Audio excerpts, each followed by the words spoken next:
کل جو سبق ہم نے پڑھا تھا کہ رکوع اور دو سجدوں کے درمیان یا یہ کہ تشہد کے لیے بیٹھنے کے وقت ہاتھوں کو کیسے رکھنا ہے،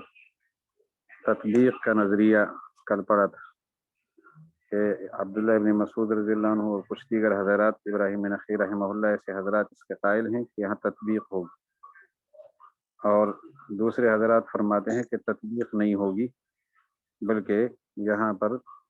ہاتھوں کو گھٹنوں پہ رکھا جائے گا۔ اس کی تفصیلات چل رہی تھی۔ سب سے پہلے جو روایت آپ نے پڑھی تھی دوسرے فریق کی، ان میں پہلی شخصیت حضرت عمر رضی اللہ عنہ کی تھی کہ تمہارے لیے گھٹنوں کو پکڑنا مسنون کیا گیا ہے، اور اس کے بعد دوسری روایت ابو مسعود بدری رضی اللہ عنہ کی تھی، انصاری بدری، الا اریکم صلاۃ رسول اللہ صلی اللہ علیہ وسلم۔ پھر انہوں نے لمبی حدیث ذکر کی اور اس میں فرمایا ثم رکع، حضور نے پھر آخر میں یہ فرمایا کہ حضور نے رکوع کیا، فوضع کفیہ علی رکبتیہ، انہوں نے اپنے کفین کو اپنے رکبتین پر رکھا، وفضلت اصابعہ علی ساقیہ، اور اپنی انگلیوں کا جو اضافی حصہ ہے جو آگے بڑا ہوا ہے وہ انہوں نے کہاں رکھا؟ اپنی پنڈلیوں پر رکھا۔ اس کے اطراف جو ہے پنڈلی کے کنارے پر جو گھٹنے کے ساتھ والا حصہ ہے پنڈلی کا، اس پر انہوں نے انگلیاں رکھی۔ تو کفین ہتھیلیاں جو ہے وہ گھٹنے پر اور انگلیاں نیچے پنڈلی پر۔ پنڈلی پوری مراد نہیں ہے، پنڈلی کا کنارہ مراد ہے جو گھٹنے کے ساتھ لگا ہوا ہے۔ تو یہ ارشاد فرمایا انہوں نے ابو مسعود بدری رضی اللہ عنہ کی روایت سے یہ بات مل گئی ہمیں۔ اس کے بعد جو شخصیت ہے صحابی وہ ابو حمید ساعدی ہیں، ان کے علاوہ اور حضرات بھی ساتھ ہیں، اور ابو حمید ساعدی کی روایت دو سندوں کے ساتھ انہوں نے بیان کی۔ یہ حدیث ہم نے پہلے بھی پڑھی ہے کہ 10 صحابہ کرام کے اندر انہوں نے حضور کی نماز کا ذکر کیا تھا اور انہوں نے ان کی تائید فرمائی تھی۔ تو ابو حمید ساعدی فرماتے ہیں رضی اللہ تعالی عنہ، اس میں یہ ہے کہ فیما یظن ابن مرزوق فذکروا صلاۃ رسول اللہ صلی اللہ علیہ وسلم، حضور علیہ السلام کی نماز کا تذکرہ کیا۔ ابو حمید نے فرمایا انا اعلمکم بصلاۃ رسول اللہ صلی اللہ علیہ وسلم، میں تم سے زیادہ نبی علیہ السلام کی نماز کے حالت سے واقف ہوں۔ کان اذا رکع، جب وہ رکوع فرمایا کرتے تھے، وضع یدیہ علی رکبتیہ کأنہ قابض علیہما، آپ رکوع کے وقت اپنے یدین کو رکبتین پر، گھٹنوں پر رکھا کرتے تھے گویا کہ ان کو پکڑنے والے ہیں۔ قبض مٹھی میں لینا، تو جس طرح ان گھٹنوں کو آپ نے مٹھی میں لیا ہوا ہو، یہ ترتیب محسوس ہو رہی تھی۔ تو اب اس کے بعد والی جو روایت ہے وہ بھی ابو حمید ساعدی کی ہے، اس کو آپ دیکھ لیں۔ قال سمعت ابا حمید الساعدی فی عشرۃ من اصحاب رسول اللہ صلی اللہ علیہ وسلم احدهم ابو قتادہ، 10 صحابہ کرام میں ابو حمید ساعدی سے میں نے سنا، اور ان میں ایک بزرگ ابو قتادہ تھے۔ فذکر مثلہ، باقی حدیث تو اسی طرح جیسے اوپر گزری، صرف اس اضافے کے ساتھ فقالوا جميعا صدقت، سب نے کہا جی بالکل ٹھیک، آپ نے صحیح نماز پیش کی۔ تو اس میں بھی گھٹنوں کو پکڑنے کا ذکر ہے، تطبیق کا ذکر نہیں ہے۔ تیسری حدیث اور چوتھی شخصیت، تین شخصیات تو پہلے گزر گئی نا۔ پہلی شخصیت حضرت عمر رضی اللہ عنہ کی، دوسری ابو مسعود بدری رضی اللہ عنہ کی شخصیت، اور تیسری شخصیت صحابہ کرام میں حضرت ابو حمید ساعدی کی، اور ان کی حدیث 2 سندوں کے ساتھ سن لی۔ آگے چوتھی شخصیت وائل بن حجر رضی اللہ عنہ کی، وہ فرماتے ہیں رأیت رسول اللہ صلی اللہ علیہ وسلم اذا رکع وضع یدیہ علی رکبتیہ، آپ علیہ السلام جب رکوع فرماتے تھے تو یدین کو رکبتین پر رکھا کرتے تھے۔ یہ حدیث آپ نے سن لی۔ تو اگلی حدیث عن ابی ہریرہ دیکھ لیں، عن ابی ہریرہ رضی اللہ عنہ، حضرت ابو ہریرہ کی روایت ہے انہ قال اشتکى الناس الى رسول اللہ صلی اللہ علیہ وسلم التفرج فی الصلاۃ فقال رسول اللہ صلی اللہ علیہ وسلم استعینوا بالرکب، فكانت هذه الآثار معارضة للأثر الأول ومعها من التواتر ما ليس معه۔ رسول اللہ صلی اللہ علیہ وسلم سے شکایت ہوئی تفرج کی شکایت اس لیے کہ جب گھٹنوں سے پیٹ کو دور رکھیں گے تو اس میں ایک مشقت کا احساس ہو رہا ہے۔ تو اس میں نبی علیہ السلام نے فرمایا کہ آپ رکبتین، گھٹنے جو ہے نا، اس میں اس سے مدد حاصل کریں۔